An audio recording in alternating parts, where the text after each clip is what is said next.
le moins que l'on puisse dire, si est que vous n'avez pas un parcours banal.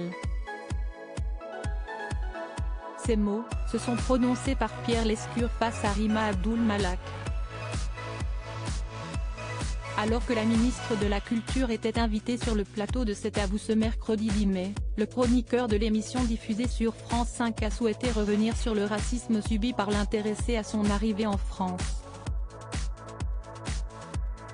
Si l'ancienne conseillère culturelle d'Emmanuel Macron réside aujourd'hui dans l'Hexagone, elle est née au Liban. Vous êtes né au Liban, où vous avez vécu jusqu'à l'âge de 10 ans. Votre famille a rejoint la France et la région lyonnaise, vous l'avez évoqué, en fuyant la guerre civile. Mais l'arrivée en France n'a pas été forcément facile pour vous qui ne parliez pas très bien le français en arrivant, a détaillé Pierre Lescure. Oui, ma langue maternelle, c'était l'arabe. J'avais appris le français à l'école mais c'était un français écrit, donc très soutenu, à l'oral j'étais moins à l'aise, a expliqué l'actuel ministre de la Culture. Et il y a des profs qui n'étaient pas ultra sympas, notamment un professeur d'anglais j'ai vu, a rebondi le collègue d'Anne-Elisabeth Lemoine.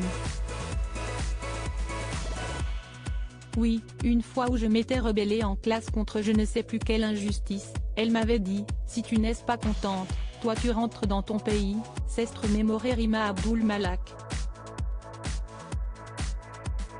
Et de souligner, plusieurs fois, dans la cour de récréation, j'avais entendu ça l'arabe, des mots comme ça, qui m'avaient beaucoup heurté, parce que moi mes parents m'avaient promis une arrivée en France dans la terre de l'égalité, de la fraternité, de la liberté et je m'en faisais un paradis, a confié la native de Beyrouth qui a vite déchanté. Supérieure à découvrir les ministres du gouvernement borni Rima Abdul Malak, comment elle a sauvé sa peau aux Molières. Son intervention lors des Molières n'est pas passée inaperçue. Alors que la 34e cérémonie récompensant les meilleurs spectacles de l'année accueillait sur scène deux comédiennes militantes à la CGT, visiblement venues en découdre, la ministre de la Culture a pris son courage à deux mains en demandant un micro pour pouvoir leur répondre en direct. Là, si est pas possible, a commencé la libano-française de 44 ans. Au cours de la soirée, des dizaines de personnalités ont salué sa volonté d'asseoir son statut, à l'inverse de ses silencieux prédécesseurs. Mais cette intervention osée était-elle préparée ? Dans Le Parisien, la question s'est posée alors que le gouvernement d'Elisabeth Borne a récemment traversé une zone de turbulence interminable en raison du passage en force de la loi sur la réforme des retraites. Le bagou de l'ex-conseillère culturelle d'Emmanuel Macron lors de la grand-messe du théâtre semble en effet l'avoir avantageusement replacé sur un échiquier politique qui n'était pas le sien, a décrypté le journal.